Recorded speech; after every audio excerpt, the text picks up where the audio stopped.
Bonjour à tous et bienvenue à l'Institut des Libertés pour un nouveau délit d'opinion lorsque nous enregistrons cette émission.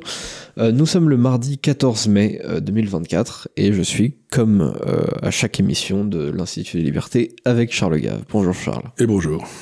Alors, je dois dire que cette semaine, l'actualité est pas incroyable. Voilà, il y a, comme d'habitude, on le sait, quelques faits divers qui se passent, mais c'est pas forcément ce qui va beaucoup m'intéresser cette semaine. Et en fait, je voudrais parler d'un sujet assez général, mais qui a quand même son actualité, d'autant plus récemment, à savoir le front en Ukraine. Alors, ni vous ni moi ne sommes des spécialistes de l'étude militaire, mais enfin, il s'agit quand même de retranscrire les faits qui, eux, ont été quand même établis par des gens assez compétents. À savoir le fait que l'armée russe avance en ce moment, elle prend environ un village tous les 2 jours. Alors, ce qui paraît peut-être pas si énorme comme ça, mais le front est quand même beaucoup plus avance de manière beaucoup plus rapide que depuis environ 1 an, à l'avantage de la Russie, bien sûr. Sachant qu'on était à environ 2 km² par jour qui a été pris sur le mois de mars en moyenne, 4 fois moins lors des mois de 2023 en moyenne aussi. On passe à 4 km² par jour pour le mois d'avril et 7 km² par jour aujourd'hui, mi-mai à peu près. Donc c'est pas, voilà, comme j'ai dit, c'est pas si énorme, mais c'est bien plus gros qu'auparavant. Donc vraiment là, il y a de la percée russe dans tous les sens. Alors on peut pas encore parler tout à fait de guerre dynamique, mais il semblerait qu'on sorte quand même de la guerre vraiment de position qu'on avait observée jusqu'ici. Très rapidement, même pas 2 mois après le début du conflit. Alors cette avancée, elle se fait notamment dans la zone est-nord-est. C'est surtout là que ça pousse. Alors c'est assez compréhensible puisque le plan d'aide américain pour l'instant n'a pas encore produit ses effets. Et puis quand il le fera, je pense qu'il ne permettra sans doute pas de reprendre des positions perdues ou reperdues au passage, mais plutôt à garder éventuellement des positions tenues actuellement, ce qui est moins risqué, qui peut se faire un certain temps du moment que vous avez des hommes protégés et des munitions.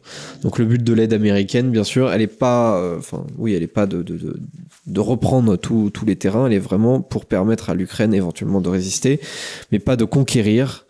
Et le but en réalité premier de cette aide, c'est en fait de subventionner indirectement leur industrie de guerre. L'intérêt des États-Unis n'est pas tellement à l'heure actuelle, je pense, de sauver l'Ukraine parce que ça coûterait trop cher. Et il faudrait, je pense, mettre des hommes sur place et ils n'y sont pas du tout ouverts.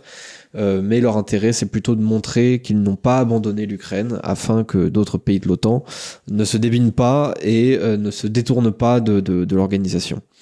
Donc déjà, Charles, cette percée russe était-elle prévisible ? Prévisible, vous savez, il y a toujours des gens qui avaient prévu ce genre de choses, oui.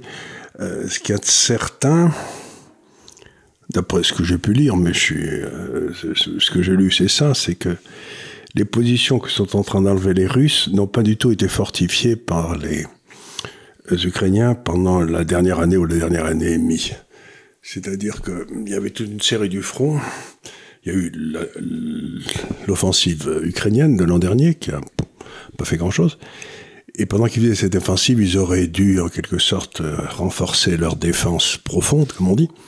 Et ils l'ont pas fait. Donc aujourd'hui, les Russes rentrent un peu comme dans du beurre, puisqu'il n'y a pas de fortification, il n'y a pas de champ de mine, il n'y a pas de bunker, il n'y a rien, quoi. Donc ils rentrent assez facilement.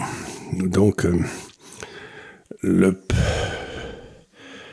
les guerres de tranchées, les guerres statiques, durent parfois très longtemps, mais à partir du moment où il y a une des deux armées qui commence à s'écrouler, ça peut aller très très vite, quoi. C'est ça on l'a vu dans la débâcle allemande en 1918, etc. Donc, la question c'est, est-ce que la débâcle, c'est une débâcle ou ou c'est juste une percée russe comme il y en a eu 25. On le saura assez vite si c'est la débâcle, parce que si c'est la débâcle, ça veut dire que les troupes qui ne se battent pas aujourd'hui, qui ne sont pas sous le feu, mettons, à d'autres endroits du front, risquent de se rendre, quoi, en disant, écoutez, non, ça va bien, moi Donc la question c'est, est-ce que c'est une percée ou est-ce que c'est une débâcle? Ça on le saura dans les jours qui viennent. Hein, je pense qu'effectivement on va le savoir assez vite. Comme j'ai dit, j'ai évoqué un peu l'ordre de grandeur des prises russes par jour en moyenne. Donc récemment on était encore à 2 km² par jour. Aujourd'hui on est plutôt à 7 km² par jour. Si dans les prochaines semaines on passe à 15 km par jour, puis 30 km par jour... Non, on va pas passer à 7, on va passer d'un seul coup, il y aura le fond qui s'effondrera, quoi. Oui, c'est-à-dire qu'il n'y aura plus de résistance, quoi. Les gens mettront la crosse en l'air et diront ça va bien. Ouais.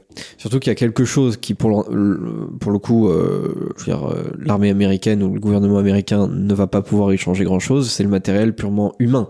Parce qu'ils peuvent toujours envoyer des drones, ils peuvent toujours envoyer des chars ou des missiles. Mais Abrams, s'ils se font défoncer... Voilà, ils veulent pas envoyer des hommes, ils y sont totalement opposés. Bah oui, parce qu'à ce moment-là, c'est une déclaration de guerre à la Russie. Hein. Ah ouais, ils sont pas chauds du tout, ouais. Ah bah non, je crois pas que ce soit une bonne idée de déclarer la guerre à la Russie. Il y a peu de gens qui en sont sortis indemnes dans l'histoire. Hein. Ouais, on se rappelle de la fois où Macron avait été bien plus qu'ambigu vis-à-vis de l'envoi d'hommes, où il y était pas du tout opposé. Il s'est fait quand même un peu corriger par tout le monde, déjà par à peu près tous les dirigeants d'Europe, et puis même par les porte-parole de l'OTAN qui disaient non, nous c'est pas du tout notre plan, on n'est pas du tout là-dessus. Nous on envoie du matériel, on envoie de l'aide qui derrière en fait va faire toutes les commandes de Lockheed, mais l'envoi d'hommes c'est pas du tout dans les papiers, quoi. Et ça, il est en ce nombre d'hommes, il est en l'OTAN supporte l'Ukraine comme l'armée américaine supportait le Vietnam du Sud, quoi. On attend avec impatience les hélicoptères avec les gars accrochés au train d'atterrissage de l'hélicoptère pour essayer de se barrer de l'ambassade américaine. Je sais pas, c'est une image que vous avez peut-être vue dans votre jeunesse, mais c'était à partir du moment où la guerre est une chose abominable, bien entendu, mais où vous la faites ou vous la faites pas, vous pouvez pas la faire à moitié. Ouais, là ils la font un peu à moitié. Ils la font à moitié, ils essayent de dire aux autres qu'ils doivent pas aider et tout, mais contre quelqu'un qui est résolu à faire la guerre, je crois que si on la fait à moitié, on la perd, quoi. C'est toujours pareil. Ouais, là c'est un peu, je pense que l'idée qui fait son chemin maintenant au Congrès américain, c'est l'idée qu'ils vont continuer à aider financièrement l'Ukraine, mais que je pense que l'idée de gagner face à la Russie, elle est déjà... Non, mais ce sera quoi l'Ukraine? Est-ce qu'il y aura Odessa dans l'Ukraine? Est-ce qu'il y aura... est-ce qu'ils auront accès à la mer? Parce que pour l'instant, d'après les dernières nouvelles qui sont sorties, les Russes et les Ukrainiens étaient d'accord pour arrêter le conflit en mars. Il y a 2 ans, je crois. Oui, il y a 1 an. Non, mars 2021, je crois. 2022. Juste 3 mois après le début du conflit. Et ça a été interdit par l'OTAN. Ils ont dit en aucun cas, vous ne signez une trêve avec les Russes. Donc, à partir de ce moment-là, la stratégie russe a changé. Ils avaient envoyé 150 000 hommes pour montrer qu'ils étaient fâchés. Bon, à ce moment-là, ils ont commencé à envoyer toute leur armée. Donc, ce qu'il y a d'extraordinaire dans ce conflit, moi, qui me laisse absolument pantois, c'est... Quand vous commencez une guerre, il faut que vous ayez un objectif. Ouais. Pourquoi vous la faites? Comment vous la terminez? Quand est-ce que vous décidez que c'est un succès ou que c'est un échec?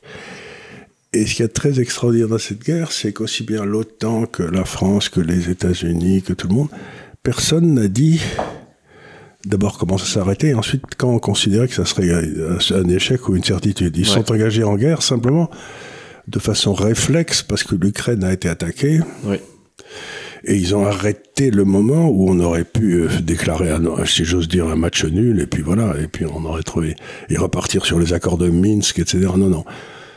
Donc, le but de la guerre, d'après ce qu'on peut savoir de ce qu'ont dit l'OTAN à ce moment-là, c'était un changement de régime à Moscou, c'est-à-dire de faire tomber Poutine et de le remplacer par quelqu'un de plus... Ouais, voire un démantèlement de la Russie, quoi. Voire un démantèlement de la Russie, qui était l'hypothèse la haute. Ouais. D'abord,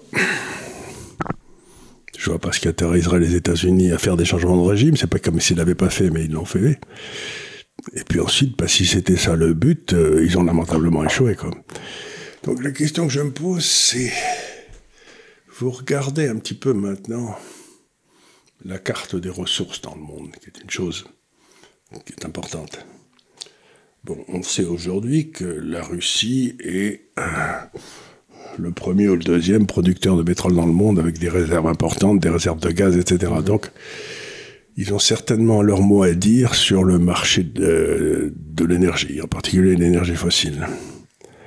Si les Russes prennent Odessa et qu'ils ferment la mer Noire à l'Ukraine, ce qui peut être un abus de guerre, à ce moment-là, dans le commerce du blé mondial, c'est-à-dire de la bouffe, la Russie et l'Ukraine font entre 30 et 40% des exportations. Ça veut dire qu'à ce moment-là, la Russie contrôle aussi 30 ou 40% de la bouffe. Et compte tenu des développements un peu partout, la Russie aujourd'hui contrôle une grande partie de ce qu'on appelle les yellow cakes, vous savez, les gâteaux jaunes, là, qui sont nécessaires à l'uranium, pour faire de l'uranium. Et c'est surtout le Kazakhstan, mais qui est complètement contrôlé par la Russie. Et l'autre pays qui peut le faire, c'est la Namibie, qui est contrôlée par l'Algérie, qui est contrôlée par la Russie. Donc, comme résultat de cette guerre, on arrive au résultat foudroyant, extraordinairement intelligent, que maintenant la Russie contrôle les hydrocarbures, l'uranium et la bouffe. Ouais. Pour le reste du monde. Donc pour nous, c'est une défaite en race campagne, mais inouïe. Ouais. En particulier pour l'Europe. Parce que nous, on n'a ni bouffe, ni uranium, ni énergie. Donc les Américains, ils vont dire qu'ils s'en foutent là-bas, ils sont dans leur île et qu'ils en ont rien à foutre. Mais pour l'Europe, c'est comme si j'ose dire, les armées de Staline avaient été jusqu'à Brest, quoi. Vous voyez, c'est à peu près ça, quoi. Si on avait laissé les Russes arriver jusqu'à Brest en 1945, l'histoire politique de l'Europe aurait pas été la même. Donc, cette guerre va déclencher une suprématie militaire de la Russie et économique de la Russie sur toute l'Europe, ce qui est invraisemblable de bêtises. Et il n'y a pas un de ces gars-là qui sera jugé pour soit incompétence, forfaiture, crétinerie. Ils continueront à parader sur toutes les estrades. Donc, ce qu'il y a d'extraordinaire, c'est de voir cette immense médiocrité, incompétence de toute cette classe dirigeante européenne et américaine, d'ailleurs, et le manque de sanctions qui va être fait, quoi. C'est, vous vous dites, mais les peuples sont devenus idiots, quoi. Et alors, effectivement, il est très probable, sauf si des pays veulent s'endetter à donf, il est très probable que dans quelques années, la Russie redeviendra un partenaire commercial de plusieurs pays d'Europe. Si elle veut bien. Ouais, si elle veut bien, effectivement. Si elle veut bien. Si on continue à être aux ordres des États-Unis, ils ne voudront pas. Effectivement. Donc, si elle veut bien, déjà. Et d'autre part... Il y aura des conditions si elle décide de vouloir bien. En particulier, ce sera de virer les bases américaines. C'est une possibilité. Ben, c'est une certitude, oui, c'est une possibilité. Donc, si vous voulez, on joue au poker avec un 2 de trèfle et un 3 de carreau, quoi. Ouais. On est cuit. Et ce que j'observe en plus, c'est que non seulement il y a ça, mais il y a le fait que, en fait, les pays européens ne se préparent pas à cette éventualité, qu'en fait la Russie va avoir une importance commerciale énorme et que soit vous vous préparez à vous en couper, et ça prend du temps et ça prend énormément de... Mais vous pouvez pas. Mais par exemple, vous voulez faire, tout le monde me dit on va faire de l'uranium. Oui, mais on va faire de l'uranium, mais très bien. Mais d'où va venir le minerai? D'où vont venir les yellow cakes? Puisqu'il faut de l'acide sulfurique ou je sais pas quoi, il y a que la Russie qui en fait. Donc, on fera de l'uranium si les Russes veulent bien. On peut pas le faire. Aujourd'hui, techniquement, c'est quasiment impossible. Donc vous vous dites, mais ils nous prennent pour des tanches ou quoi? Donc, ce que j'essaie de dire, c'est qu'aujourd'hui, l'Europe on avait repoussé la Turquie avec la Russie avec la chute du mur de Berlin jusqu'à la frontière russe. Ben maintenant, si vous voulez, il est évident que le patron de l'Europe, ça va être la Russie. Je dis pas que c'est bien ou c'est pas bien. Ouais, bien sûr. Moi, j'ai 80 balais, c'est pas moi que ça va là. Mais s'imagine, cette politique qu'ils ont fait était imbécile, malmenée, et ils n'ont pas réfléchi aux conséquences à long terme. La première des choses que vous faites quand vous commencez une guerre, c'est de savoir d'où va venir le fer pour faire les obus, d'où va venir l'énergie pour faire rouler les tanks. Et ils ont rien fait de tout ça. Ils ont dit non, on le fait en question des principes. Oui, mais là, Et puis oui, c'est-à-dire que effectivement, on a jugé avec des principes et il n'y avait pas d'objectif. C'est-à-dire que bon, le lendemain de la déclaration déclarer que la Russie était criminelle dès le départ, c'était pas prendre en compte le coup d'État de Maïdan, pas prendre en compte le fait qu'on n'avait pas respecté les accords de Minsk. Enfin, il y avait toute il y avait quelqu'un d'intelligent aurait pu faire une distinction entre. Non, on a décidé que nous, on était le camp du bien et donc on allait gagner. Oui, mais le camp du bien, il a pris une série de branlées, par exemple, je sais pas, mais j'ai pas l'impression qu'au Liban, par exemple, le camp du bien a gagné, quoi. Mais le grand du bien ne gagne pas toujours, c'est il y a dans les films de Hollywood qui gagnent tous les jours. Ouais. Mais nous on a... la réalité objective, c'est que l'Europe vient de subir une de ses plus immenses défaites historiques de tous les temps. Et là, encore une fois, on ne sait pas exactement quels sont les objectifs des dirigeants européens, parce que autant, il y a 2 ans, en mai 2022, l'idée c'était de rétablir la situation initiale, qui n'était d'ailleurs, qui était une situation déjà instable, donc déjà c'était, compliqué. Mais aujourd'hui, plus personne ne parle évidemment de démanteler la Russie, et plus personne, quasiment personne, ne parle de reconstituer l'Ukraine telle qu'elle était juste avant 2022. Le problème de l'Ukraine, c'est que vous avez tout l'ouest de l'Ukraine qui est la Galicie, qui sont polonais. Vous avez tout l'est de l'Ukraine qui sont russes, ils sont déjà dans la Russie. Vous avez tout le sud qui sont des Hongrois, et vous avez au milieu ce qu'on appelle les Ukrainiens, qui sont des moitiés russes et qui parlent un dialecte russe. Bon. Et il n'est pas du tout certain que les populations de Galicie, de Hongrie, ne vont pas dire « moi je préfère être attaché à la Pologne ou à la Hongrie que de rester avec ces corneaux de nazis russes ». Le cœur ukrainien. Ouais. Donc il n'est pas certain que l'Ukraine va survivre. J'en suis pas certain du tout. En tant que pays indépendant, j'en suis pas certain. Oui, c'est vrai, c'est pas... ils sont... si vous avez le tiers de votre population qui est polonaise, le deuxième tiers qui est russe, 20% qui est hongrois là-bas au fond, et les autres qui sont ukrainiens, et si ceux du milieu, les Ukrainiens, ont entraîné tout le monde dans la guerre et qu'ils ont fait tuer 500 000 jeunes, ils vont pas être très populaires avec les mamans locales. Hein. Donc ils diront, si ça vous fait rien, je préfère rejoindre la communauté européenne en me rattachant à la Pologne. Ouais. Qui est d'ailleurs aujourd'hui la plus grosse armée d'Europe, qui ont peut-être préparé le terrain. Ouais. Tandis que nous, on n'a rien préparé du tout, on peut pas envoyer un régiment. Non mais, encore une fois, ce qui est stupéfiant, c'est qu'ils se lancent dans une guerre. D'abord, il y avait d'autres moyens que la guerre. Ils empêchent que cette guerre se termine à un moment où elle aurait pu se terminer par un match nul. Ils continuent, ça nous amène dans une défaite inimaginable dont la Russie sort renforcée. Aujourd'hui, la Russie est la seule armée du monde avec des centaines de milliers de soldats qui soient entraînés, prêts à se battre et avec une expérience de terrain. Nous, ça fait 70 ans qu'on n'a pas eu une guerre qu'on appelle intensive, si vous voulez, sur le terrain, avec des vraies armes et une vraie armée en face. On a eu des guerres de guérilla, mais c'est tout. Et les États-Unis, ils ont pris une branlée dans toutes les guerres où ils ont été depuis 30 ans, 40 ans. L'Allemagne n'en parlons pas. Donc, on se retrouve avec un pays qui domine les matières premières comme rarement dans l'histoire et qui va imposer ses conditions. On est cuit. Bon, en tout cas, ce qui est sûr, c'est qu'on n'est pas du tout prêt à continuer notre politique telle qu'elle est faite aujourd'hui. C'est-à-dire que au début du conflit, il y avait tous les... Macron, le chancelier allemand, etc., qui était en train de se dire voilà, il faut faire une armée européenne, voilà, il faut reconstituer le tissu militaire, etc. On n'a pas de gamins. Mais déjà, on n'a pas de gamins, à quoi ça sert de faire l'armée européenne? Évidemment, à tous les niveaux, c'est très compliqué à réaliser. Et d'abord, ils disent ça. Aujourd'hui, ils disent bon, peut-être à l'horizon 2030, on a un plan global de planification mais les intérêts historiques de la France, de l'Italie, de l'Espagne, de l'Allemagne, etc., sont pas du tout les mêmes.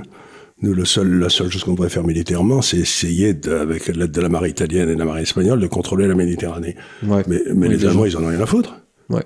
Ils ont pas de villégiature sur la Méditerranée.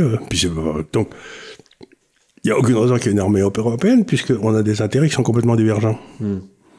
À quoi ça sert? Donc, tout ça, si vous voulez, c'est l'Europe, comme disait De Gaulle, il dit en sautant comme des cabris sur leur chaise, la solution c'est toujours l'Europe. Mais non, la solution le problème c'est l'Europe. C'est qu'on essaye de faire croire qu'il y a des intérêts communs entre ces pays alors qu'il n'y en a pas.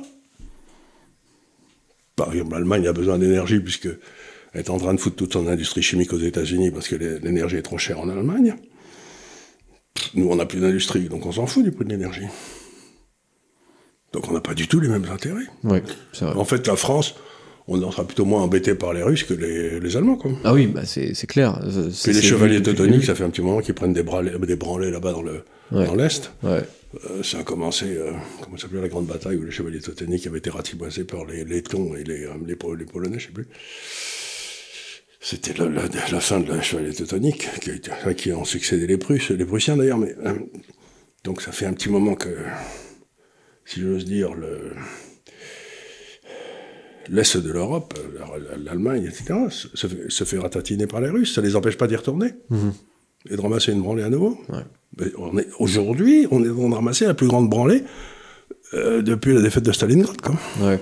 On se souvient qu'en 2018, Trump avait justement averti les Allemands en leur disant les gars, vis-à-vis de l'énergie, votre dépendance envers la Russie, elle est pas bonne. Parce que si un jour, effectivement, vous vous retrouvez dans une situation où vous êtes obligé de boycotter la Russie... Parce qu'en effet, les Allemands, quand ils ont entendu ça, c'est quitter l'OTAN. Ouais. Et se rapprocher des Russes, ça aurait été intelligent. En fait, oui, ils ont gardé les fesses entre deux chaises, quoi. C'est-à-dire qu'à la fois, ils sont restés dans l'OTAN, et à la fois, ils étaient quand même très dépendants du gaz russe, et donc au moment où la guerre a frappé, ils étaient un peu ambigus, les Allemands. Donc c'est vraiment un drôle de truc, c'est que des gens incompétents, sans connaissance historique, sans connaissance des réalités, sans perception de ce qu'est le monde de l'énergie, ont mené une politique imbécile pour essayer de se faire bien voir de leurs opinions politiques dont ils pensaient que c'était important qu'on défende l'Ukraine, qui peut se discuter. On est en train de ramasser la plus grande branlée diplomatique qu'on ait jamais reçue. Ça s'accompagne de branlées diplomatiques en Afrique, tant que vous en voulez, au Moyen-Orient, tant que vous en voulez. Et quand M. Xi vient nous voir pour essayer de nous raisonner en disant ce que vous faites, c'est pas très malin, on l'emmène voir des paysans béarnais qui dansent la bourrée, c'est pas la bourrée parce que c'est sur le et on lui donne du confit de canard à bouffer. Ouais. Mais il était pas venu parler de ça. Hein. Ouais. Il était donc. Vous vous dites mais quelle remarquable assemblée de crétins on a au gouvernement quoi. C'est et maintenant le franc CFA va être défait. Donc, vous imaginez pas le désastre diplomatique qui est en train d'assaillir la France. Ouais. Mais j'ai pas de souvenir d'un tel désastre. Quoi. Si, peut-être le congrès de Vienne, quand les Russes avaient sauvé la France. Ouais. Ce qu'on oublie toujours, c'est que s'il n'y avait pas eu le congrès de Vienne, les Russes n'avaient pas insisté, la France aurait été coupée en morceaux. Et il y aurait plus eu de France. C'est les Russes qui nous ont sauvés en 1815, hein, parce qu'ils ont maintenu la France. Bon. Donc, je regarde ça, je me dis, bon, c'est un passage absolument extraordinaire de bâton. C'est pas qu'on a passé le bâton, c'est pas un relais, c'est qu'on a laissé tomber le bâton. Et on n'est plus dans la course. Vous savez, quand vous avez une course de relais à 4 fois 100 mètres, n'importe quoi, de temps en temps, il y en a un qui laisse tomber le bateau, ça sert à rien qu'il continue à courir, hein, quoi. C'est... Ouais. Ça me fait penser aux courses de chevaux, de temps en temps, d'obstacles, où il y a le jockey qui a été viré du cheval, vous savez. Et vous avez le cheval qui continue à galoper avec les autres. Nous, on est un cheval sans jockey. On n'a plus rien. On n'est plus rien. On est devenu Venise au XVIIIe siècle. Quoi. Ouais. On n'est plus rien. C'est dramatique. Est-ce que la France pourrait se relever de ça ou est-ce que c'est... Avec les gars qui sont de pouvoir, sûrement. Non, pas avec les gars qui sont au pouvoir, avec d'autres gars au pouvoir. J'en sais rien, mais en tout cas, avec les gars, mais si vous voulez, mais même l'analyse faite par les oppositions est grotesque, quoi. Ouais. Oui, le Front National est grotesque, surtout les problèmes d'énergie, de souveraineté, etc. Ils sont tous en train d'essayer, ils essayent de jouer, d'être invités au château avec les autres petites filles. C'est grotesque comme politique, quoi. Donc on est à une époque de rupture historique et on essaye de gouverner comme si on était en 1970 entre le centre et la droite et la gauche. Donc ils comprennent pas. Ouais. Il y a personne dans le monde politique qui comprend que nous rentrons dans des temps historiques. Et personne n'a le bon diagnostic pour pouvoir s'y préparer, en fait. Ben d'abord, ils s'y sont préparés, ils ont été se faire casser la gueule. Ouais. Enfin, ils ont plutôt autorisé qu'on tue 500 000 jeunes Ukrainiens, ce qui est un crime contre l'humanité s'il n'y en a jamais eu un, quoi. Et ils pouvaient arrêter ça au bout de 3 mois, il y aurait eu 10 ou 20 000 victimes. Bon, ça aurait été un peu triste, mais on n'aurait pas parlé. Mais là, 500 000 jeunes Ukrainiens, c'est toute une classe d'âge qui a entre 20 et 40 ans, qui est morte. L'Ukraine était, 45 millions d'habitants, je sais pas combien. Ils doivent être à 26 ou 27 maintenant, parce que tous les gens sont barrés, ils sont partis ailleurs. Ouais, bah ça, on a vu, oui, les réfugiés ukrainiens, principalement des femmes. J'ai pas de... Si, c'est quand le roi de France était devenu fou, là, avec Isabeau de Bavière, et que la France était partie pendant la guerre de 100 ans, d'un seul coup. Bah oui, on est gouverné par des fouilles de demeurés, donc voilà. Oui, bon, ça c'est un diagnostic assez fréquent qu'on fait sur ce Oui, mais ce qui est étonnant, c'est qu'on ne le porte pas sur la Russie, sur l'Ukraine. Ouais. Ils ne comprennent pas qu'aujourd'hui, la Russie domine la livraison totale des matières premières, de l'énergie et de l'uranium à l'Europe. Donc, on est là, on se tape sur la poitrine, mais on ne peut pas avoir d'industrie si on n'a pas d'énergie. On ne peut pas avoir d'industrie nucléaire si on n'a pas d'uranium. Et on a perdu le Niger. Oui, qui était un... Bon, c'était le seul endroit où on le trouvait. Non, c'est pas le seul endroit. Il y a le Kazakhstan, il y a le Kazakhstan, et il y a la Namibie. Mais la Namibie était complètement sous le contrôle de l'Algérie, pour des raisons historiques. Donc vous dites tout ça et vous dites, bon, c'est quand même des gros crétins. Ouais. Et pour revenir sur le... Ce qui est dommage, c'est qu'on puisse pas les juger. Ouais, en tout cas pas encore. Pour le moment, alors pour revenir au front, la Russie serait également en train de préparer une avance du côté de Kharkiv, donc plus dans le nord, alors que le Financial Times a évoqué une alerte de plusieurs services de renseignement concernant des possibles sabotages en tout genre venant des services russes pour faire des pieds de nez à plusieurs gouvernements européens. La Tchéquie notamment... Ah oui parce que, le Financial Times, c'est la MI5, c'est la MI6 qui est en train d'expliquer qu'ils vont faire du terrorisme et tout. Mais le Financial Times, ça fait à peu près 10 ans qu'ils nous annoncent l'écroulement de la Russie et l'écroulement de la Chine instantanément sous peu. Donc c'est la voie armée des services secrets britanniques qui sont très responsables dans tout ça parce qu'ils ont beaucoup conseillé les Américains. D'accord. Donc, si vous voulez, il y a une espèce d'alliance objective pour des raisons historiques contre la Russie. Et c'était les Anglais qui étaient en fer de lance. Et ça, ils ont commis un grand crime, là. Mais est-ce qu'ils peuvent avoir raison de temps en temps, quand même? Parce que, comment dire, là, j'ai juste 3 exemples. Il y a la Tchéquie. La première chose qui disparaît en cas de conflit, si vous voulez, c'est la vérité. Ouais. Donc, vous ne pouvez pas vous attendre à ce que le journal comme le Financial Times, qui est la voix de son maître, dise la vérité en ce moment. Ce serait... Réfléchissez une seconde. Si les gouvernements avaient des informations sur les attentats qu'ils vont commettre ou je sais pas quoi, ils nous le diraient pas. Je sais pas, c'est juste ils ne le diraient pas. Le journal qui dit des trucs après. Mais j'entends bien, mais donc si ce journal le dit, c'est qu'on lui a dit de le dire. Ouais. Parce que comme on est en train de perdre, c'est peut-être nous qui allons organiser les attentats pour faire mal voir les Russes. Ouais, après, je sais pas, parfois il peut y avoir des dialogues. Il me semble que les renseignements américains avaient prévenu les Russes d'une potentielle attaque terroriste justement par rapport à l'attentat de Moscou quelques jours avant. En l'occurrence, ça s'est passé. Voilà, parfois il y a. Oui, mais je dis pas que ça se passe. Je dis pas qu'il va pas y avoir d'un terroriste. Je te dis, c'est pas.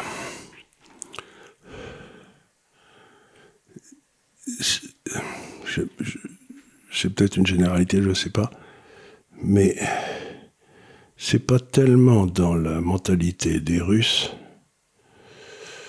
d'organiser des attentats contre des civils, contre des... Non, je parle pas d'attentats contre des civils. Ah non, je parle pas de ça. Je parle ils vont peut-être brouiller je parle de sabotage sans perte civile. Vous voulez dire comme les pipelines, là? Non, oui. La Russie, c'était la faute de la Russie, paraît-il. Oui, voilà. Non, qu'ils nous fassent des attentats, des trucs, des machins, c'est évident. Je parle plutôt de cyberattaques. Il y a un train sur la route du fer en Suède qui a déraillé 2 fois, en février et en décembre. Et en Angleterre, il y a un centre de stockage d'aide matérielle pour l'Ukraine qui a été incendié dernièrement. Je parle de ce genre de choses. Je parle pas du tout d'attentats. Ça changera rien, ça c'est pour essayer de rendre les Russes impopulaires dans nos pays, c'est tout. Ça change rien. Je suis même pas certain que ce soit les Russes qui les organisent, parce que quand je vois les coups tordus que fait la CIA ou l'FBI, je me dis, ils sont tout à fait capables de faire dérailler un train aussi. Si les Russes en sont capables, ils en sont capables aussi. Hein. L'essentiel, si vous voulez, c'est qu'on dise c'est les Russes. Ouais. Donc, non, je n'ai... En d'autres termes, ce que j'essaie de vous dire de façon parfaitement claire, c'est que je n'ai plus aucune confiance dans les gens qui nous dirigent, qui sont sous le contrôle de la CIA, du FBI. Et ces gens-là sont en roue libre et plus personne ne les contrôle politiquement aux États-Unis non plus. Donc vous avez une classe criminelle au pouvoir aux États-Unis avec des représentants partout dans le monde et qui est en train de ramasser la plus grosse déculottée historique que nos pays aient connue. Et ils sont un peu gênés, ils vont essayer d'expliquer que c'est pas de leur faute, c'est pas eux, ça se passe ici ou là. Mais il faut pas perdre de vue que il y a 55 personnes de la CIA et de FBI qui, au moment de l'élection présidentielle, la dernière aux États-Unis, ont fait publier un communiqué qu'ils ont tous signé, anciens patrons de la CIA, du FBI, des juges, etc., qu'ils avaient les preuves formelles que Trump était acheté par les Russes. Et on sait aujourd'hui que c'est pas vrai. Donc vous avez 55 gars dans des positions extraordinairement éminentes, l'ancien patron de la CIA, etc., qui ont menti sous serment. Donc je n'ai aucune raison de croire que ces gars-là, aucune des nouvelles qui va arriver dans les 3 mois qui viennent, je ne la croirai. Parce qu'ils sont simplement pas crédibles. Ce sont des criminels, quoi. Oui, effectivement. Il faut se rappeler que, alors, juste après l'élection de 2020, tous ceux qui contestaient la légalité de l'élection étaient traités de complotistes, mais en 2016, à peu près tout le camp démocrate était totalement complotiste aussi, et même peut-être plus gravement encore, en prétendant que Trump avait été élu par les Russes, ce qui était complètement faux. Derrière, il y a eu une enquête de plus de 3 ans dessus qui a conclu absolument rien de tangible. Ça n'a pas empêché le président américain d'être impeached par le Congrès, parce qu'ils l'ont fait quand même. Donc, encore une fois, là, vous avez un vrai problème, c'est que montre très bien le jeune Kennedy, là, celui qui est candidat, le fils de Robert Kennedy Jr., il montre les liens qui unissent ces grands hommes politiques avec des groupes qui sont le groupe pharmaceutique, l'industrie de l'armement, etc.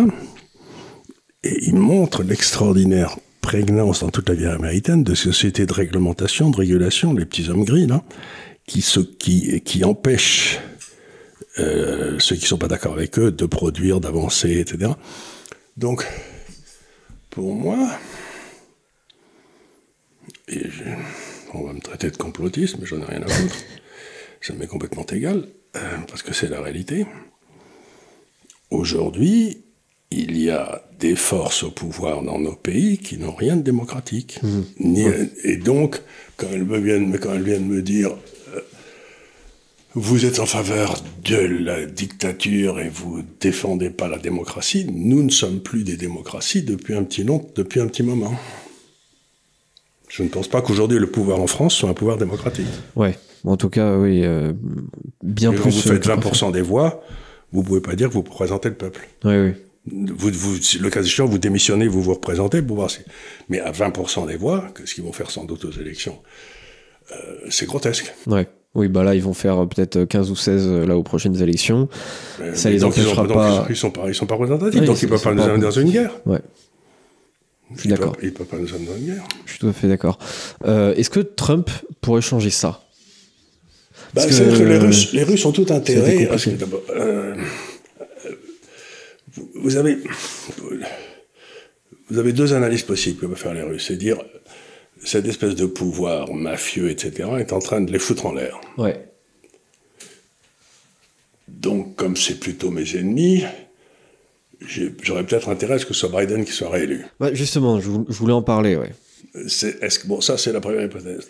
De l'autre côté, vous vous dites, mais ils sont extraordinairement dangereux, et ce serait peut-être plus simple si on venait à un monde où on reprenait les relations internationales normalement, où on se débarrasse de toutes les crapules, un peu comme quand le mur de Berlin est tombé, on s'est débarrassé de tous ces gens-là, donc on se débarrassait, donc ce serait notre mur de Berlin qui tomberait.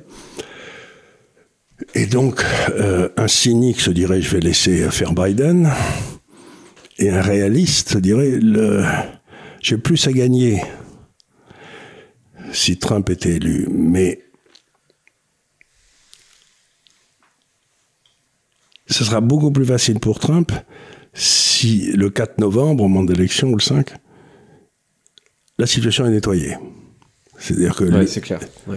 donc c'est entre maintenant et novembre qu'ils peuvent agir pour prendre Odessa, fermer la rue, etc., imposer leurs conditions, et voilà. Et il y a quelque chose de très intéressant, c'est que Poutine vient de remplacer le général en chef, le ministre de la Défense. Ouais. Et c'est très intéressant parce que il avait sans doute un contrôle assez puissant sur l'armée, cet homme. Hein. Oui, Shoigu. Et il a mis un civil. Et quand vous remplacez un militaire par un civil, ça veut dire que vous ne voulez pas qu'il y ait un coup d'État fait par les militaires. Quoi. Oui, c'est clair. Ouais. Ouais. On se souvient, il y a presque un an, il y avait eu la possibilité enfin, Prigojine qui était devenu... oui, absolument. Bon, très bien. Donc, ça veut dire que Poutine est en train de préparer l'après-guerre peut-être, ouais, c'est en mettant un civil à cet endroit-là et non pas un militaire. Et voilà. Donc les Russes se disent, bon, on a encore 6 mois, même pas, oui, 5 mois. Il faut qu'on ait pris Odessa, et voilà. S'ils ont pris Odessa, bon, à ce moment-là, j'imagine que le président de la République ukrainien prendra un avion et filera, ou sera assassiné, je sais pas, prendra un avion et filera quelque part. Et puis, il y aura des élections pour une Ukraine qui fera de la taille de la Biélorussie, quoi. Il n'y aura plus rien à sortir, et puis c'est fini, quoi.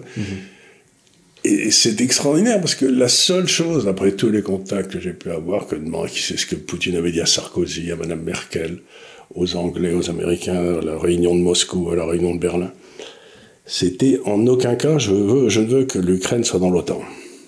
C'est la seule chose qu'il demandait. Donc ce qu'il demandait, c'était la neutralité de l'OTAN. 500 000 morts après, et une défaite inouïe. Voilà, on en est. Quelle bande de crétins. Ouais. Et justement, alors Poutine a déclaré il y a quelques semaines dans une interview qu'il préférait que Biden soit réélu plutôt que Donald Trump. Alors après, pas obligé de le croire. Là. Voilà, il y a deux lectures. Soit il est premier degré, soit il rigole un peu. Mais cela dit, je pense que ces arguments peuvent être entendus. Donc il a dit qu'il préférait que Biden soit réélu plutôt que Trump lors des prochaines élections en novembre. Il a ajouté qu'il estimait Biden plus expérimenté et prévisible. Sans doute que le terme... Comment voulez-vous prévoir un gars qui est gâteux ? Je trouve que Biden est quand même beaucoup plus prévisible. C'est-à-dire que, je veux dire, par rapport à ce qu'il fait militairement en Ukraine, Trump peut être beaucoup plus menaçant. C'est-à-dire que ça ne veut pas dire qu'il va mettre ses menaces à exécution, mais il y a toujours une probabilité non nulle pour qu'il le fasse quand même, parce qu'il peut paraître plus imposant, plus impulsif, plus offensif, même s'il ne l'est pas forcément. Alors que Biden, il dit à l'avance tout ce qu'il va faire, en fait. Et à chaque fois, tout se produit. On sait qu'il va pas envoyer de soldats. Il l'a dit depuis le début. Le fait qu'il ait dit depuis le début, il devait pas envoyer de missiles, il en envoie. Hein. Ouais. Il ne devait pas envoyer de missiles à longue portée, il en envoie. Oui. Biden, les missiles ne devaient pas être en Pologne, ils y sont. Ouais. Donc, si vous voulez, le fait qu'un président américain dise quelque chose, ce qu'il y a de certain, c'est que Poutine n'en croit pas un mot. Parce que ça fait 20 ans qu'ils montent comme des arracheurs de dents. Mais je pense que Biden est largement plus prévisible que Trump quand même, du point de vue de Poutine. C'est une situation, je pense, qui lui convient. Trump, faut pas oublier que pendant le mandat de Trump, Poutine, il a rien fait en termes d'annexion de quoi que ce soit. La Géorgie, c'était avant. La Crimée, c'était avant. Oui, Trump n'a pas attaqué. Trump l'a pas attaqué, tandis que Biden l'a attaqué. Trump, en Syrie, il n'a pas été tendre avec les Russes. Hein. Trump, il n'a pas été... Non, mais bougez pas, c'est les Russes qui ont empêché C'était les Russes qui ont empêché C'était pendant Obama, ça. Pendant le soi-disant coup d'État militaire en Syrie, où les Russes étaient en train de battre... ISIS, etc., étaient en train de battre les troupes syriennes, et les troupes... Russes sont intervenus et ont fait basculer maintenant la phase de l'Assad, enfin son fils y est toujours. Donc non, si vous voulez, la Russie a bloqué les États-Unis dans l'histoire du pipeline qui devait aller du Qatar à la Turquie et à servir l'Europe pour remplacer ça c'était Obama. Donc ils ont bloqué la guerre civile, ils ont permis à la guerre civile. Donc ça fait à peu près 10-15 ans que Poutine bloque les unes après les autres toutes les tentatives des États-Unis pour prendre le contrôle de faire passer l'énergie du Moyen-Orient à l'Europe. Oui, mais là, je parlais en 2018 en particulier à deux occurrences. Il y a les États-Unis qui ont fait des frappes sur une base aérienne qui était utilisée par les Russes en Syrie. Et à un autre moment aussi, Trump a bombardé des gars de Wagner et le nombre de morts est à 3 chiffres quand même. Oui, je veux bien tout ça. Mais ce que je veux dire, c'est qu'il a jamais voulu montrer que Poutine était un méchant, mais il a jamais hésité. Trump avait donné l'ordre aux troupes américaines de quitter la Syrie 3 mois avant son fin de mandat, et le Pentagone a refusé. Ils sont pas obéis. Donc, si vous voulez, quand vous me dites qu'ils ont bombardé ceci ou cela, j'aimerais être sûr que l'ordre soit venu de Trump. Ah, je crois que oui, hein, pour le coup. C'est possible.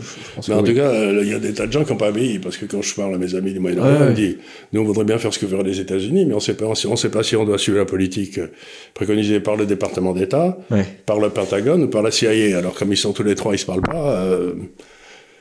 Donc vous avez des intérêts absolument extraordinaires qui sont pas vraiment convergents. Donc encore une fois, je n'ai pas de vision sur Trump ni sur Poutine, d'accord. Mais je sais que les Russes ont intérêt à faire rendre la situation irréversible avant novembre. Mais à ce moment-là, Trump pourra dire comme elle est irréversible, je la prends en cause. Oui, bien sûr. Et c'est la faute de ce crétin de Biden. Ouais. Mais d'ailleurs, oui, je pense que Trump, il est très ouvert sur. Il a pas de théorie exacte sur ce qu'il faut faire, ce qu'il faut pas faire en Ukraine. Je pense qu'il prend la situation telle qu'elle est. Et ensuite, on avise en fonction de ça, et voilà, on prend la réalité en compte, quoi. On n'a pas besoin de se dire, on reconstitue l'Ukraine telle qu'en 2013, ou je sais pas quoi. Non, pour moi, si vous voulez, il est tout à fait évident que de cette crise qui a commencé avec Maïdan, là, vers 2014, et même avant, on peut dire 2008-2009, avec les premiers troubles dans le Donbass, etc., l'Europe a laissé la direction de la politique complètement aux États-Unis, et que ça se termine, la seule conclusion qui m'apparaît évidente dans tout ça, États-Unis, Russie, etc., ça se termine par une défaite de l'Europe en race campagne, comme il n'y en a pas eu depuis la défaite allemande de 1945, quoi. On a à peu près le pouvoir de l'Allemagne en 1945-1946. Bravo les gars, c'était bien joué. Et Sarkozy a bien fait de rejoindre le commandement militaire unifié de l'OTAN, parce que ça aussi, ça nous a bien plombé. Il a bien fait d'aller tuer Kadhafi avec son copain Cameron, là, parce que ça a fait sauter le verrou libyen qui a permis à toute l'immigration d'arriver chez nous. Donc on a quand même une série de crétins qui ont été au pouvoir depuis 20 ans, qui, historiquement, sont sans exemple dans l'histoire, quoi. Je n'imagine pas une période dans l'Europe où nos élites ont été aussi nulles. Même les gars avant 1939, ils n'étaient pas aussi nuls. Ouais. Donc je ne sais pas ce qui va se passer, mais je sais qu'en tout cas, c'est l'effondrement politique, c'est l'effondrement de l'Europe comme entité politique. La question, c'est est-ce qu'on va passer de cet effondrement de l'entité politique européenne à une renaissance des nations européennes? C'est ce que le futur nous dira. Mais en tout cas, je sais aujourd'hui que l'Europe en tant qu'entité politique,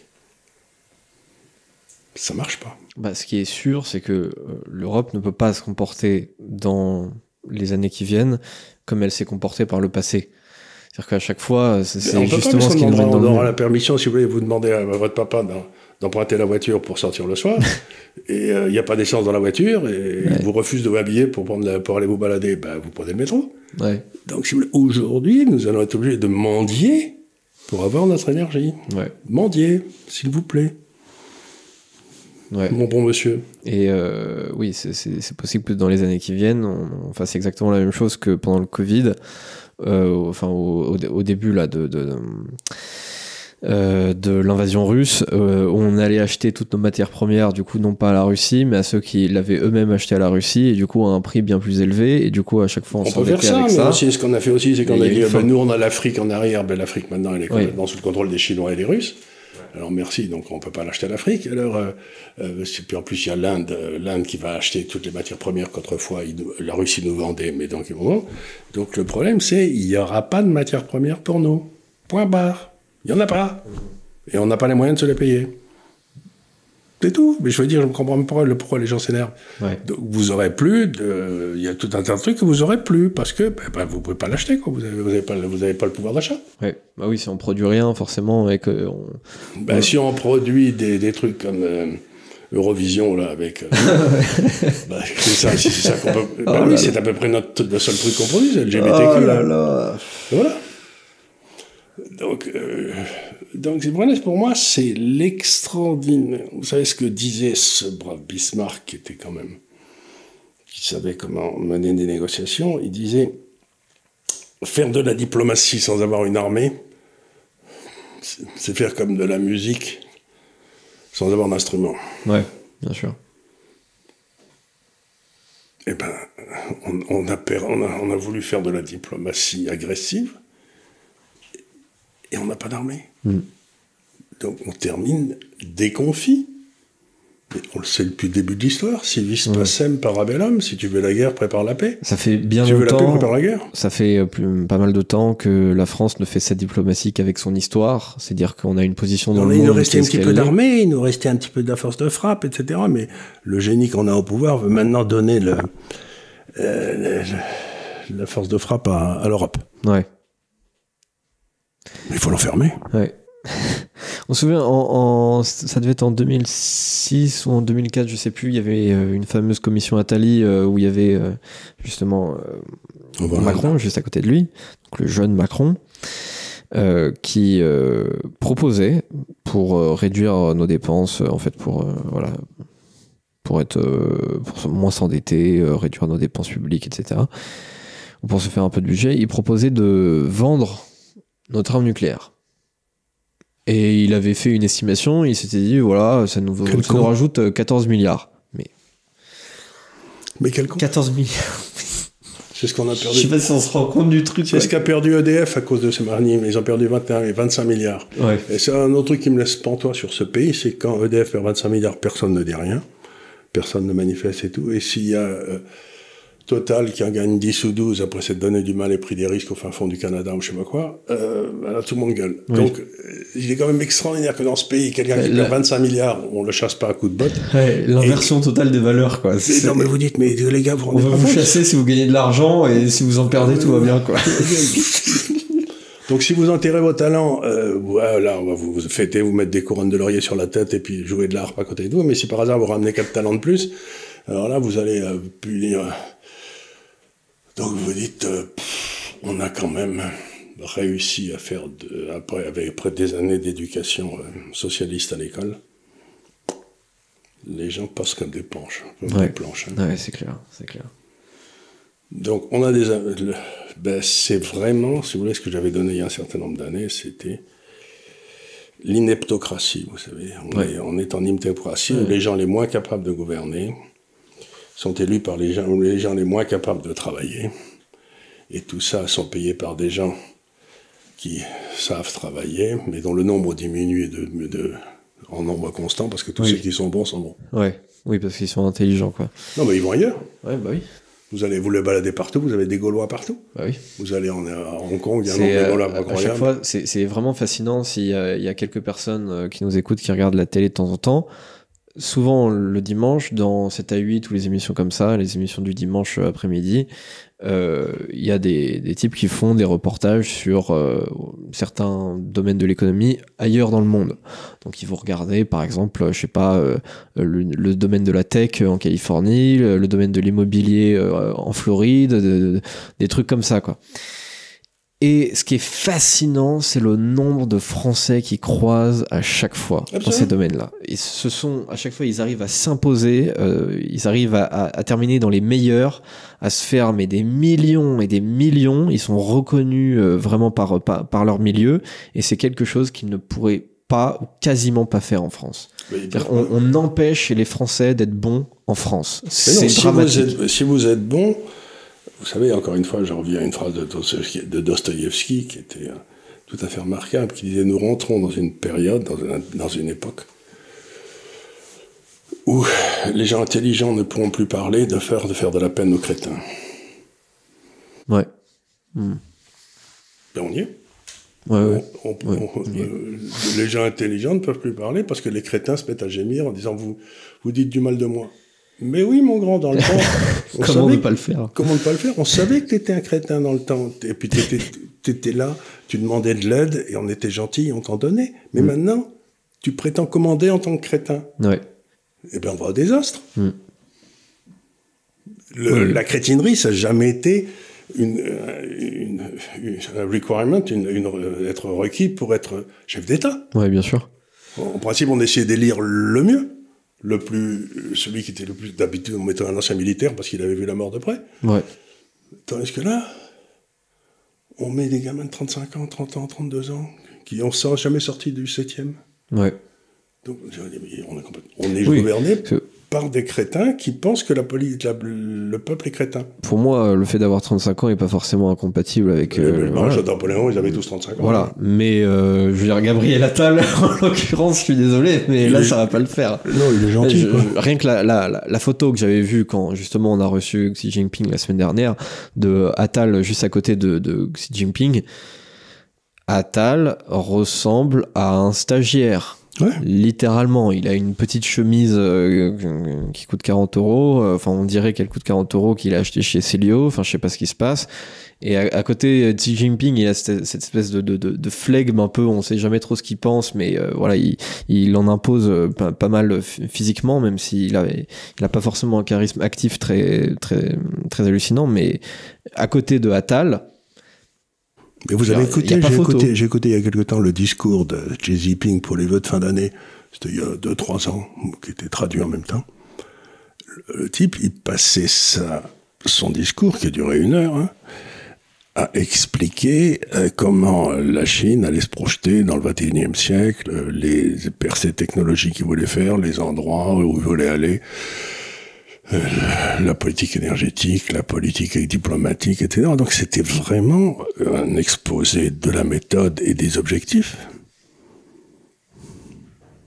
Et vous écoutez Modi, il vous parle de l'Inde, vous écoutez de l'Inde éternelle, vous écoutez Xi Jinping, il vous parle de la Chine éternelle, vous écoutez Poutine, il vous parle de la Chine, de la Russie éternelle, et nous on nous parle des LGBTQ, quoi. Ouais. Et vous dites, mais ils sont fous. Mais la France éternelle, où elle est dans tout ça? Ouais. Oui, ça c'est sûr. Macron, il nous parle pas de la France éternelle. Hein. Il nous parle de la République, qui a commencé en 1793. Mais il y avait quelque chose avant. Ouais. Il y avait quelque chose qui était de la France. Donc, si vous voulez, cette incapacité de parler du pays et qui parle de souveraineté uniquement de souveraineté européenne, il a rien compris. Mais en fait, Macron, globalement, quand il nous parle, la plupart du temps, il nous parle de rien. Non, mais quand il parle de souveraineté, non, il dit toujours la même chose. Dès qu'il y a un problème, il faut plus d'Europe et il faut transférer nos souverainetés à l'Europe. Oui. Là, il veut transformer notre vote aux Nations Unies, il veut transformer l'arme nucléaire à un Allemand qui appuiera sur le bouton pour détruire Paris. Donc on est tranquille. Donc il a une idée, il ne change pas d'avis sur cette idée. Depuis le début, il est sur abandonnons la France et créons l'Europe. Mais c'est son idée de fond, ça il a jamais changé là-dessus. Il n'y a pas dans le même temps là. Mais je veux dire, dans le discours, il y a parfois une ambiguïté, c'est-à-dire qu'il nous dit que voilà, il veut plus de souveraineté française européenne. C'est juste impossible. C'est logiquement, conceptuellement, c'est comme d'être à moitié enceinte, impossible. Oui. Vous êtes à moitié enceinte, vous l'êtes pas, quoi. Oui, vous l'êtes ou vous l'êtes pas. Vous êtes souverain ou vous l'êtes pas. Vous êtes souverain ou vous l'êtes pas. Je veux dire, il y a une balance de souveraineté entre la France et l'Europe. On peut pas augmenter les deux. Vous avez un nombre total de prérogatives qui ne peut pas... Il y a une souveraineté française, il n'y a pas de souveraineté européenne puisqu'il n'y a pas de peuple européen. Donc, il ne peut pas y avoir de souveraineté européenne. Oui, mais je veux dire... C'est idiot. Je veux dire, dans le sens, il peut y avoir des prérogatives on peut déléguer des souverainetés, mais qu'on reprend quand on veut. Oui, absolument. Ouais. On les abandonne pas. Ouais. Oui, c'est ça la souveraineté. Ouais. C'est ça la souveraineté. La souveraineté, c'est ce qu'on ne peut pas abandonner. C'est, par définition juridique, c'est la prérogative de nos prérogatives. Voilà, c'est ça. Voilà, donc qui a nos prérogatives? Maintenant, on n'a plus de prérogatives et on n'a plus de souveraineté. Bon, ben on va... Donc, le sort je suis très triste, mais le sort qui nous attend, c'est Venise au 18e, quoi. On devient un endroit où les gens qui n'ont rien d'autre à foutre viennent pour regarder les musées, quoi. Oui, bah oui, c'est exactement ça. D'ailleurs, aujourd'hui, une grosse partie de notre économie repose sur le tourisme basé sur des trucs qu'on a construits il y a 300 ans. C'est une chanteuse américaine qui est arrivée la semaine dernière, je sais plus comment elle s'appelle, celle qui a fait des concerts, l'Arena. Ouais, Taylor Swift. Taylor Swift, elle est venue. Il y a beaucoup plus d'Américains qui sont venus que ne viendront pour les Jeux Olympiques. Oui, j'ai vu ça. Il y a des Américains qui ont conclu que c'était plus économique pour eux. Mais c'était 200 € la place alors que c'était 10 000 aux États-Unis. Voilà. Donc vous faites un aller-retour. Je sais pas d'où vous vivez. Vous vivez peut-être à Miami. Vous faites un aller-retour Miami-Paris. À Paris, vous allez à l'hôtel, vous allez au concert de Taylor Swift, vous revenez quelques jours plus tard à Miami, ça vous aura coûté moins cher que d'attendre que Taylor Swift joue dans votre ville. Voilà. Ça fait... Donc voilà ce qui nous attend. On parlait justement, je crois que c'était il y a 2 semaines, on parlait justement de la différence de revenus entre les Français et les Américains. Là, on voit un exemple typique de ce qui se passe. Il y a 40 000 Américains qui sont venus. Ouais. Oh là là. On devient un pays du tiers-monde, c'est horrible. Bon, voilà, on va essayer de rester calme. Non, maintenant, on sait que... Soyons positifs, on sait que l'aventure européenne est un désastre, qu'elle est en train de se terminer dans un désastre économique, financier, diplomatique, tout ce que vous voulez. Et donc maintenant, il faut se mettre d'accord pour reprendre les souverainetés françaises et essayer de rebâtir ce pays. Mais en tout cas, on sait que la voie de l'Europe, c'est mort. C'est foutu, c'est perdu, ça y est. C'est la guerre en Ukraine qui nous l'a fait. Et c'est peut-être une bonne chose d'ailleurs pour nous. C'est peut-être une bonne chose. Je pense que l'avenir nous le dira. L'avenir nous le dira. En tout cas, il y a peut-être peu de chances que ce soit une mauvaise chose. Voilà, cette émission se termine là-dessus. Encore une fois, je vous remercie pour votre attention. Encore une fois, nous sommes présents sur tous les réseaux sociaux, sur Twitter, enfin sur X, sur Facebook, sur TikTok, bien évidemment sur YouTube. Vous pouvez vous abonner à la chaîne, mettre un pouce en l'air et mettre un commentaire. Ça aide au référencement de nos vidéos sur les pages YouTube de tout le monde. Vous pouvez aussi partager la vidéo dans vos groupes de famille ou à votre voisin si jamais vous l'aimez pas. Vous pouvez nous envoyer des questions. Voilà, vous pouvez nous envoyer des questions dans les commentaires. En général, je les lis. Ces émissions, elles sont disponibles en format podcast sur Deezer, sur Spotify, sur Apple Podcast. Et puis, par rapport à l'Université de l'épargne, ça arrive, c'est en imminence. Donc restez, on bosse, hein. Voilà, on bosse beaucoup. Alors on va demander votre indulgence parce qu'il va y avoir beaucoup de ratés. Au départ, sûr. On va se planter, on va pas savoir dans le bon ordre, mais on y arrivera. C'est le problème. Il va falloir essuyer des plâtres. On travaille beaucoup et parfois en fait peut-être pour pas grand chose, mais on va avoir des retours clients et puis on s'ajustera en fonction de ça. Et forcément le produit sera pas tout à fait fini et puis on aura une production. Mais il sera jamais fini parce qu'au fur et à mesure que vous nous poserez des questions, on le changera. Donc si vous voulez, c'est un truc qui est en devenir, c'est pas un truc qui est. On va pas sortir un bouquin puis on vous le donnera, vous le lirez et puis ensuite on vous fera des exercices. Ouais. Ce sera quelque chose qui sera. On espère qu'il y aura des retours de vous vers nous. Et ça va être très intéressant de voir ça. Ça va être une université en construction. Voilà, c'est sûr. Parce que forcément, on va peut-être vous parler de trucs dont vous vous en foutez et puis ensuite peut-être qu'on parlera pas de trucs dont vous voulez qu'on parle. Vous nous les réclamez. Donc voilà, vous nous les réclamerez et puis à ce moment-là, on avisera. Et le produit sera de plus en plus perfectionné au fur et à mesure. Donc voilà, je vous remercie encore une fois et je vous dis à très bientôt sur l'Institut des Libertés. Merci encore.